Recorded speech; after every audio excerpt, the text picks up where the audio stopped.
Sampai KPK sampai sekarang tersangkanya belum ditahan-tahan kalau Ya. Penyidikan perkara terkait dengan pengadaan rumah jabatan di DPR masih berprogres, dan hari ini KPK juga menjadwalkan salah satu saksi dari pihak swasta. Nanti kami akan cek apakah hadir atau tidak. Konfirmasi terakhir tidak bisa hadir, dan tentu nanti akan dilakukan penjadwalan ulang terkait dengan pemeriksaan tersebut. Dalam penyidikan ini, KPK juga masih menunggu hasil penghitungan kerugian keuangan negara, ya, dalam perkara ini yang saat ini sedang dihitung oleh teman-teman di BPKP, ya. Nanti kalau proses penyidikannya sudah lengkap, penghitungan kerugian keuangan negaranya juga sudah ada, nah, nanti kami akan segera update dan umumkan, ya, terkait dengan proses penyidikan perkara ini. Karena KPK tentu juga berharap setiap proses penanganan perkara dapat dilakukan secara efektif. Mas, sambil nunggu penghitungan keuangan negaranya, kira-kira 6 tersangka lainnya ini siapa aja, Mas? Selain Sekjen Indra.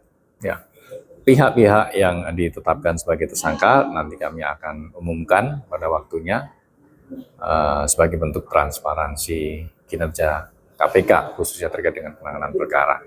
Nah, nanti kami akan sampaikan siapa-siapa yang menjadi tersangka, konstruksi perkaranya seperti apa, sangkaan pasalnya apa, gitu ya. Sehingga nanti KPK pasti terbuka dalam setiap proses hukum yang dilakukan. KPK tentu menyampaikan terima kasih dan apresiasi karena KPK melihat dukungan publik menjadi sesuatu yang positif, ya, dalam pemberantasan korupsi, baik dalam konteks penanganan perkara ataupun dalam konteks pencegahan dan juga pendidikan anti korupsi.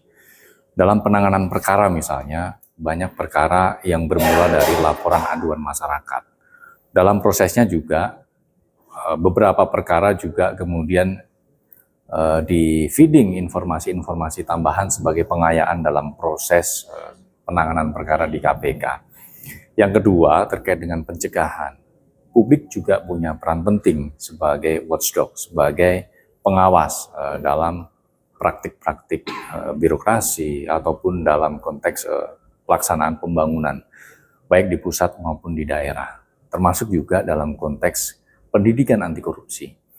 Publik tidak hanya menjadi objek, tapi juga subjek, artinya yang memang turut serta untuk melakukan upaya-upaya pendidikan anti korupsi di berbagai tataran. Sehingga memang KPK memandang bahwa pelibatan publik itu sangat penting dalam upaya pemberantasan korupsi.